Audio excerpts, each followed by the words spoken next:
खबर है। पाकिस्तान की अस्करी महारत, सऊदी माली वसाइल, तुर्क दिफाई सनत, नए दिफाई सनती मरकज़ की बुनियाद। मक्का मुआहदा मरबूत दिफाई सनती निज़ाम की शक्ल इख्तियार कर सकता है। अमरीकी जरीदे नेशनल इंटरेस्ट की जानिब से कहा गया कि पाकिस्तान आलमी दिफाई मंडी में उभरती ताकत है। पाकिस्तान ज़मीनी, बहरी और फ़ज़ाई दिफाई निज़ाम की मुकम्मल रेंज बरामद करने का हामिल है। दिफाई निज़ाम की मेंटेनेंस और लॉजिस्टिक सपोर्ट पाकिस्तान की अहम तरीन सलाहियत बन सकता है। पाकिस्तान की दिफाई पैदावार कम लागत और आलमी मयार की हैं। अमरीकी जरीदे की हैवी इंडस्ट्रीज़ टेस्ला की बख्तरबंद गाड़ियों की भी तारीफ़। पाकिस्तान की अस्करी महारत, सऊदी माली वसाइल, तुर्क दिफाई सनत, नए दिफाई सनती मरकज़ की बुनियाद। मक्का मुआहदा मरबूत दिफाई सनती निज़ाम की शक्ल इख्तियार कर सकता है। अमरीकी जरीदे नेशनल इंटरेस्ट का कहना है कि पाकिस्तान आलमी दिफाई मंडी में उभरती ताकत है। पाकिस्तान ज़मीनी, बहरी और फ़ज़ाई दिफाई निज़ाम की मुकम्मल रेंज बरामद करने का हामिल। दिफाई निज़ाम की मेंटेनेंस और लॉजिस्टिक सपोर्ट पाकिस्तान की अहम तरीन सलाहियतों में शामिल। पाकिस्तान की दिफाई पैदावार कम लागत और आलमी मयार की हैं। अमरीकी जरीदे की हैवी इंडस्ट्रीज़ टेस्ला की बख्तरबंद गाड़ियों की तारीफ़। पाकिस्तान एरोनॉटिकल कॉम्प्लेक्स के तैयारे और ड्रोन्स की भी सताइश। कराची शिपयार्ड में तैयार होने वाले जंगी बहरी जहाज़ के मयार का भी एतराफ़ किया गया है। मुआहदे से अमरीका की दिफाई मसनूआत पर इन्हिसार कम हो सकता है, नेशनल इंटरेस्ट की जानिब से कहा गया है। इसी हवाले से बात करेंगे। हमारे साथ मौजूद हैं दिफाई तज्ज़ियाकार अब्दुल्ला हमीद गुल साहब। अब्दुल्ला हमीद गुल साहब, बहुत शुक्रिया आपके वक्त का। अब्दुल्ला हमीद गुल साहब, मक्का मुआहदे के बाद अमरीकी जरीदे की जानिब से ये रिपोर्ट सामने आई है कि पाकिस्तान आलमी दिफाई मंडी में एक उभरती हुई ताकत है, आप क्या कहेंगे? बिस्मिल्लाहिर्रहमानिर्रहीम। मेरे ख्याल है कि ये तो एक मुसल्लमा हकीकत है कि पाकिस्तान एक उभरती हुई ताकत है, और पहले ही जब पाक भारत जंग हुई उसके बाद हमने अपने आप को एक मिडिल पावर के तौर पर साबित किया। लेकिन अब पाकिस्तान मिडिल पावर से बढ़कर एक मेरे ख्याल में एक ऐसी ताकत बनता जा रहा है जो न सिर्फ आलम इस्लाम बल्कि तमाम उन ममालिक के लिए एक रोशनी का पैगाम है जो कहीं न कहीं किसी जुल्म और सितम के सामना कर रहे हैं। पाकिस्तान एक रेजिस्टेंस की आवाज़ बन गया है। एक नया ग्लोबल वर्ल्ड ऑर्डर के अंदर पाकिस्तान एक अहम किरदार अदा कर रहा है, और एक ऐसा नया निज़ाम जो इंसानियत और मेरे ख्याल में इंसानी हकूक़ के तहफ़्फ़ुज़ फराहम करता है, उसके लिए एक पाकिस्तान तवाना आवाज़ बना है। एक तरफ अगर अमेरिका, ईरान, इसराइल जंग थी तो उसमें पूरी दुनिया खामोश तमाशाई बनी रही, लेकिन पाकिस्तान ने आगे बढ़कर एक किरदार अदा किया। यही वजह है कि पाकिस्तान को एक मुमताज़ मुकाम हासिल हो रहा है दुनिया के अंदर, और आलमी मीडिया की तवज्जो का मरकज़ बनता जा रहा है। और उसकी सबसे बड़ी वजह यह है कि पाकिस्तान ने एक बैलेंस बरकरार रखा, अपने दोस्त और अपने दुश्मनों का तयन किया, और साथ ही साथ जो है दुनिया के अमन और सलामती के लिए एक किरदार अदा किया। एक जिम्मेदार फौज और एक अच्छा असला खाना हमारे पास मौजूद है, और एक इंतहाई जिम्मेदार न्यूक्लियर रियासत के तौर पर हम उभरे, जो कि पाक भारत जंग के अंदर ये तासुर था कि शायद पाकिस्तान एक न्यूक्लियर जंग की तरफ मामलात को ले जाएगा। लेकिन न सिर्फ पाकिस्तान ने न्यूक्लियर जंग से अपने आप को परहेज करवाया, बल्कि रवायती जंग के अंदर भारत को एक ऐसा तारीख साज सबक सिखाया जो न सिर्फ भारत के लिए बल्कि पूरी दुनिया के लिए एक अचंभा था, क्योंकि दुनिया ये उम्मीद नहीं कर रही थी कि पाकिस्तान रवायती जंग में इतनी महारत रखता है, और अल्हम्दुलिल्लाह अब इसकी तारीफ पूरी दुनिया कर रही है, जैसे आपने अभी अमेरिका की जरायत की बात की।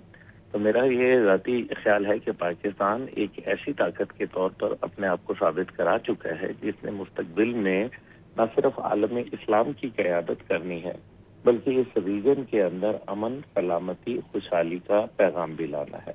पाकिस्तान अपने दहशत गर्दी की जंग में भी कामयाबियां हासिल कर रहा है, वो कि ये बहुत मुश्किल काम है, और इसके अंदर इस दहशत गर्दी के पीछे हमें पता है कि बहुत सारी ऐसी ताकतें मौजूद हैं जिनकी वजह से अफगानिस्तान के अंदर डिस्टेबलाइजेशन पैदा हुई, और आज भी अफगानिस्तान की मदद जो है वो जारी है इन ममालिक की जानिब से। लेकिन क्योंकि एक ग्रेट गेम का आगाज हो चुका है, लेकिन इस ग्रेट गेम के अंदर तनहा पाकिस्तान का खड़ा होना और इस ग्रेट गेम को पिछाड़ना, ये मेरे ख्याल में ये वो चीजें हैं जो पाकिस्तान को एक मुमताज मुकाम दिलवा रही हैं, और दुनिया देख रही है कि एक ऐसा पाकिस्तान जिसके हवाले से मुख्तलिफ बातें की जा रही थी, जिसके हवाले से ये कहा जा रहा था कि ये नाकाम रियासत है, پاکستان نے نہ صرف اپنے آپ کو اچھی پالیسیز کے ذریعے FATF کی گرے لسٹ سے باہر نکال کر اپنے آپ کو وائٹ لسٹ میں ڈلوایا، باوجود اس کے کہ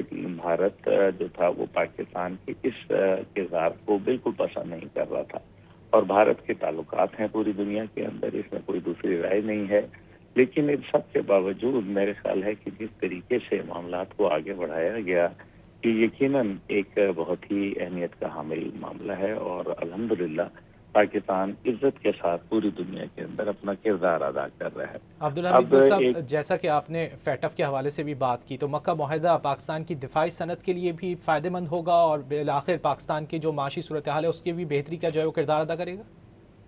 جی بالکل، دیکھیں کسی بھی ملک کے لیے پوری دنیا میں اگر آپ غور کریں تو جو ممالک دفاع کے اوپر توجہ دے رہے ہیں ان کی ایک بہت بڑی معیشت کا حصہ دفاع پہ منحصر ہے، اور یہی وجہ ہے کہ پاکستان کے چاہے آپ کہہ لیں کہ ہیوی انڈسٹریز ٹیکسلا ہے، پاکستان آرڈننس فیکٹریز ہیں، پاکستان کے جو ایئر ویپن کمپلیکس کامرا ہے، اس کے علاوہ کراچی شپ یارڈ ہے اور دیگر ایسی سہولیات ہیں، یہ تمام کے تمام جو ہیں وہ الحمدللہ پاکستان کے جو وسائل ہیں ان کے اندر اضافہ کر رہی ہیں۔ دنیا کے اندر پاکستان کے اسلحے کی ڈیمانڈ بڑھتی جا رہی ہے، اور خاص طور پہ اس میں اچھی بات یہ ہے کہ اس پہ مختلف قسم کی شرائط نہیں ہیں، جیسے امریکی اسلحہ یا دیگر ممالک کے اسلحوں کے اوپر بہت زیادہ شرائط ہوتی ہیں۔ پاکستان کی ایک بہترین فوج ہے، بہترین تربیت یافتہ ہے، جنگ کے اصولوں سے بڑی بخوبی واقف ہے، دہشت گردی کے خلاف لڑ رہی ہے، اور ساتھ ہی ساتھ پاکستان کا اسلحہ بھی جو ہے وہ سستا ہے،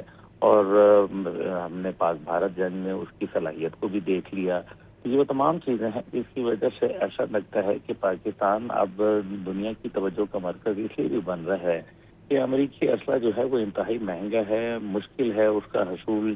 ابھی آپ دیکھ لیں F-35 جہاز جو تھے، جی باوجود اس کے کہ بھارت کو دیے گئے، لیکن بھارت نے آفر کو قبول نہیں کیا۔ اس کا یہی وجہ ہے کہ وہ مہنگے بھی ہیں، ان کی جو پرواز کے قیمت ہے وہ بھی بہت مہنگی ہے، تو پاکستان اس مقابلے میں دنیا کی توجہ بن رہا ہے۔ ابھی دیکھیں نا، پاک بھارت جنگ کے بعد ہی $12 بلین کا ہم نے تجارتی یہ جو دفاعی معاہدات ہیں وہ کیے ہیں، جس میں آذربائیجان بھی شامل ہے، کچھ افریقی ممالک بھی ہیں، تو یہ تو پاکستان کے اسلحے کی ڈیمانڈ بڑھ رہی ہے، اس سے ظاہر ہے پاکستان کی معیشت کے اندر اضافہ ہوگا، اور پاکستان اور ترکیہ دو ایسے ممالک ہیں جو اسلحہ ساز بھی ہیں، اور ترکیہ کی اسلحہ ساز انڈسٹری پاکستان سے ذرا زیادہ بہتر ہے، لیکن ظاہر ہے پاکستان کو اس کے لیے معاشی مضبوطی چاہیے، جو کہ انشاءاللہ ہمارا برادر اسلامی ملک جی، سعودی عرب فراہم کرنے کے لیے تیار ہے۔ تو پھر تو انشاءاللہ آپ دیکھیں گے کہ وہ کہتے ہیں نا، the sky is the limit انشاءاللہ۔